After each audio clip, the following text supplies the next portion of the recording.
చంద్రబాబు నాయుడు గారితో వ్యక్తిగత వైరం లేదు. అంత రాజకీయ పరంగానే పవన్ కళ్యాణ్ గారు నా మిత్రులు. సో 20 సంవత్సరాలుగా మరి అదేంటో తెలియదు కానీ సో ఎట్లా చూస్తారు ఈ అంశాన్ని? అదేవిధంగా ఏమనిపిస్తోంది? అంటే అప్పుడప్పుడు ఒక సంవత్సరానికి ఒకసారి వచ్చి ఈ విధంగా మాట్లాడి ఆ తర్వాత ఎవరినైనా భయపెడుతున్నారా, ఆయన భయపడుతున్నారా? ఏమనిపించింది నా ప్రెస్ మీట్లో ఆయన మాట్లాడిన అంశాలు? చెప్తాను సార్. నమస్కారం మీకు, నమస్తే. అలాగే మిత్రులకి అందరికి కూడా నమస్కారం. నమస్తే అండి. సార్, ఈ విషయాన్ని మనం లోతుగా పరిశీలించాలి. ఉమ్, విజయసాయి రెడ్డి 3 తరాలు వైఎస్ కుటుంబానికి ఆడిటర్గా ఉన్నాడు. అవును. రెండోసారి రాజ్యసభ మెంబర్ అయ్యారు. ఉమ్, జగన్మోహన్ రెడ్డితో 16 నెలలు జైల్లో ఉన్నాడు. ఉమ్, ఆయన 100% సంపాదిస్తే ఈయన ఒక 25% సంపాదించుకున్నాడు. ఉమ్, రాజశేఖర రెడ్డి హయాంలో కానీ జగన్మోహన్ రెడ్డి హయాంలో కానీ. అయితే ఎన్నికలు అయిపోయిన తర్వాత, వైసీపీ ఓడిపోయిన తర్వాత ఆయనలో ఒక మార్పు మొదలైంది. ఎందుకంటే జగన్మోహన్ రెడ్డి పీక లోతు దాకా కూరుకుపోతాడు, ఉమ్, అతనితో ఉంటే నేను కూడా మళ్ళీ ఊస లెక్క పెట్టే పరిస్థితి ఉంటుంది, నేను ఏం చేయాలి, నేను ఎలా తప్పించుకోవాలి అనేటువంటి ఒక వ్యూహ రచన చేశాడు. అంటే అతనితో ఉండకపోతే ఏమవదా? అంటే చెప్తా, అది దాని గురించి చెప్తా. ఇప్పుడు రాజ్యసభ సీటు, రాజ్యసభలో ఉన్నాడు అనుకోండి ఆయన, ఆ సీట్లో ఖచ్చితంగా వైసీపీ పరమైనటువంటి రాజకీయాలు చేయాలి. ఆ, చంద్రబాబు నాయుడు గారిని విమర్శించాలా, పవన్ కళ్యాణ్ గారిని విమర్శించాలా, అవసరమైతే బీజేపీని విమర్శించాలా, అన్ని చేయాలి. మళ్ళీ అక్కడ సపోర్ట్ చేయాలి పైన. అదే అదే రాజ్యసభ సీటు వదిలేశాడు అనుకోండి, ఉమ్, అది బీజేపీ వారికి సంతోషం పెట్టేటువంటి అంశం. ఓకే. ఎందుకంటే వాళ్ళ మనిషి ఒక అతను రాజ్యసభ సీటు తీసుకున్నాడు, అవును. మన పాకా సత్యనారాయణ గారు అని అవును. భీమవరం ఆయనకి ఇచ్చారు. ఉమ్, అంటే బీజేపీ ఖాతాలో ఒక రాజ్యసభ సీటు ఇచ్చి వాళ్ళని ప్రసన్నం చేసుకున్నాడు. అది ఒక దశ. రెండోది, ఈ మద్యం కుంభకోణంలో ఆ రాజ్ కసిరెడ్డి ఎవరనేది మీకు తెలియదు, నాకు తెలియదు, ఎవరికి తెలియదు. అవును. ఆయనే చెప్పాడు, అసలు సూత్రధారి రాజ్ కసిరెడ్డి మా ఇంట్లోనే మద్యం కుంభకోణానికి సంబంధించినటువంటి పాలసీ రూపొందించారు, దాంట్లో మంత్రి నారాయణ స్వామి లేడు, ఎవరెవరు ఉన్నారో మిథున్ రెడ్డి, వీళ్ళు ఎవరెవరు ఉన్నారో మొత్తం చెప్పాడు ఆయన. అవును. చెప్పి దర్యాప్తు సంస్థకి ఒక ఊతం ఇచ్చాడు, ఒక క్లూ ఇచ్చాడు. అవును. హైదరాబాద్లో ఒకసారి మీటింగు, మళ్ళీ విజయవాడ దగ్గర, గుంటూరు దగ్గర ప్రాంతాల్లో ఇంకోసారి మీటింగ్. ఎలాగెలాగ చేశారో, 3500 కోట్లు ఏ రకంగా చేతులు మార్చారో, ఏ రకంగా కొత్త డిస్టిలరీలు పేపర్ మీద తీసుకొచ్చి పంచుకున్నారు, మొత్తం ఆయన చెప్పిన ప్రకారంగానే సిట్టు దర్యాప్తు కొనసాగింది. దాదాపు 40 మందిని విచారణ చేయడం జరిగింది. అది ఇంకా విచారణ జరుగుతూ ఉంది. ఇది ఆయన కూటమి ప్రభుత్వానికి చేసినటువంటి సహాయం. జనరల్ గా ఆ రకమైనటువంటి సహాయం చేసినప్పుడు కొంత సాఫ్ట్ కార్నర్ ఏర్పడుతుంది కదా, అందులో ఏ సందేహం లేదు. మళ్ళీ సిట్టు ఆయన్ని ఇంకోసారి మీరు రావాలండి, వచ్చి మీరు ఇంకోసారి మాకు వాంగ్మూలం ఇవ్వాలి, అది అంటే నేను మళ్ళీ నెక్స్ట్ వీక్ వస్తాను, అది వస్తాను, ఇంతవరకు మళ్ళీ అప్పుడు వెళ్ళిందే. సిట్టు కూడా ఆయన మీద పెద్ద ఒత్తిడి ఏం తెలియదు, మామూలుగానే చూస్తూ ఉంది. అయితే ఆ మేరకు ప్రభుత్వానికి అతను సహాయపడ్డాడు. బీజేపీకి రాజ్యసభ సీట్ ఇచ్చి అటు ప్రసన్నం చేసుకున్నాడు.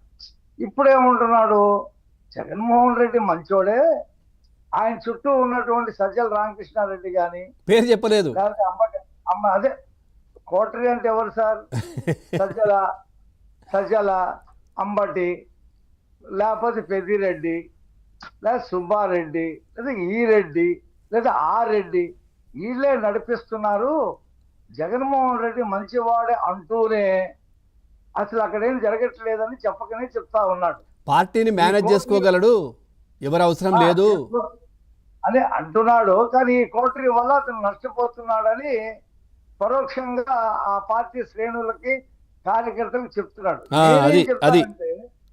నేనేం చెప్తానంటే, జగన్మోహన్ రెడ్డిని ఎవరు చెరపలేరండి, అతన్ని ఎవరు చెడగొట్టలేరు. స్వయం ప్రకాశం కలిగినటువంటి వ్యక్తి. ఆయన చావుకి వెళ్ళినా, పెళ్లికి వెళ్ళినా, రైతు దగ్గరికి వెళ్ళినా, విద్యార్థుల దగ్గరికి వెళ్ళినా, జైలు దగ్గరికి పరామర్శించడానికి వెళ్ళినా రప్ప నరుకుతాం, చంపుతాం, పొట్టేళ్ళు తలలు కొట్టేస్తామనే టైప్ లోనే ఆయన వెళ్తా ఉంటాడు. కాబట్టి ఆయన అంటే అది వారు చెప్పేదేనా లేదంటే ఎవరైనా సలహా ఇస్తుంటారా ఇట్లాంటివన్నీ కూడా?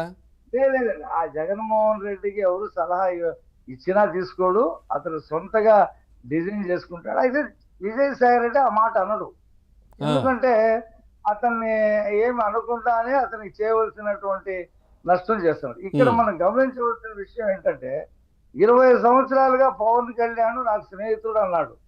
ఆ మాట ఎప్పుడు 20 సంవత్సరాల్లో కాదు కదా, 10 సంవత్సరాల్లో కూడా ఎప్పుడు చెప్పలా. పవన్ కళ్యాణ్ కూడా విమర్శించకుండా ఏం లేడు ఆయన.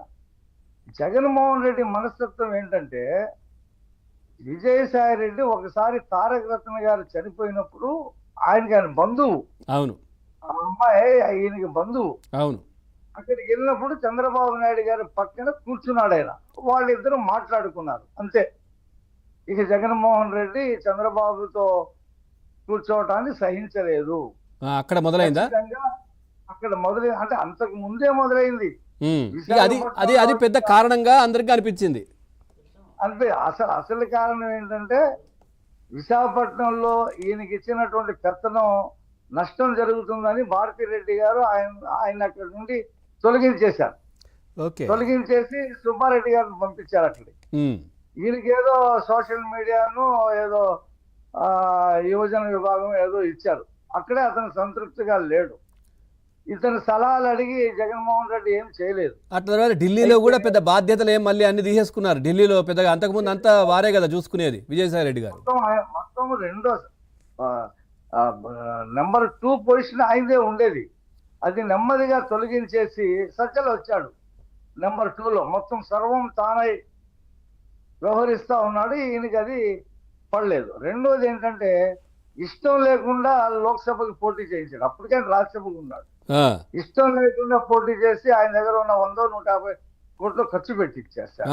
నీ దగ్గర ఉన్నాయి కదా, నేను నీకు ఇవ్వటం ఎందుకు, నువ్వే ఖర్చు పెట్టని అతని మీద భారం పెట్టేశారు. అక్కడ వాళ్ళంతా పీల్చి పిప్పి చేశారు. 150 కోట్లు ఎంతో పోయినట్టుంది. ఇది కాకుండా ఏం జరిగిందంటే, ఈ శాంతి అనేటువంటి అసిస్టెంట్ కమిషనర్ దేవాదాయ శాఖలో పనిచేసింది చూసారా, ఆమెకి ఈయనకి లింకు పెట్టి ఈ జగన్మోహన్ రెడ్డి దగ్గర రెండో స్థానం కోసం పాకులాడుతున్న వాళ్ళే చేయించారని ఆయనకు అనుమానం. అదేదో తెలుగుదేశం వాళ్ళు చేయించారనో, బీజేపీ వాళ్ళు చేయించారనో, జనసేన వాళ్ళు చేయించారని ఆయనకేం ఇది లేదు. ఆ రోజేదో ప్రెస్ మీట్ పెట్టి నేను ఒక మీడియా పెడతా, వెంకటకృష్ణని, సాంబశివరావు అని వాళ్ళని ఏదో అన్నాడు, కానీ లోపల ఆయనకి చెప్పలేకపోయాడు. ఈ జగన్మోహన్ రెడ్డి చుట్టూ ఉన్నటువంటి కోటరే నన్ను ఈ రకంగా శాంతి అనే అమ్మాయితో లింకు పెట్టి నన్ను అల్లరి పాలు చేశారనేది అతనికి బాగా ఒక నమ్మకం ఉంది, ఆ కోపం కూడా ఉంది. దీన్ని బట్టి ఆయన ఏంటంటే, మనం ఈ పార్టీలో ఉంటే మళ్ళీ మనం జైలుకి వెళ్ళక తప్పదు, అది మునిగిపోయే పడవా, దాని జగన్మోహన్ రెడ్డి గట్టుకు చేర్చలేడు. కాబట్టి మనం కొన్నాళ్ళు త్యాగం చేసినట్టుగా రాజ్యసభ కొన్నాళ్ళు కాముగా ఉండి ఈ పవన్ కళ్యాణ్ పార్టీలో అయినా చేరితే కనీసం ఒక కవచంలా ఉంటది అనేది ఒక ప్లాన్ వేస్తున్నట్టుగా మనకి ఆయన. వాళ్ళు ఏం రెడీగా లేరు కదా సార్, వాళ్ళు కూడా రెడీగా లేరు. చూద్దాం మరి. అందుకేనా మరి 20 సంవత్సరాల నుంచి స్నేహం అని చెప్పారు. ఒకసారి సుజాత గారు ఏం చెప్తారో చూద్దాం సార్, మళ్ళీ మాట్లాడిస్తాను మీకు. సార్ ఒక మాట, రాజకీయాల్లో శాశ్వత శత్రువులు శాశ్వత మిత్రువులు అనేవాళ్ళు ఉండరు. అంతే కదా.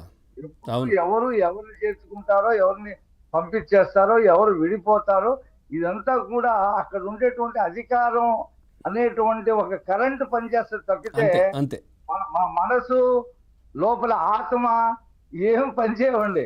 సుజాత గారు నమస్కారం. రైట్ సార్, మాట్లాడి సార్. సుజాత గారు నమస్కారం. నమస్తే అండి పవన్ గారు. ఏంటి నిన్న కామెంట్స్ అంటే ఎక్కువగా పవన్ కళ్యాణ్ గారి గురించి కూడా మాట్లాడారు. 20 సంవత్సరాల స్నేహం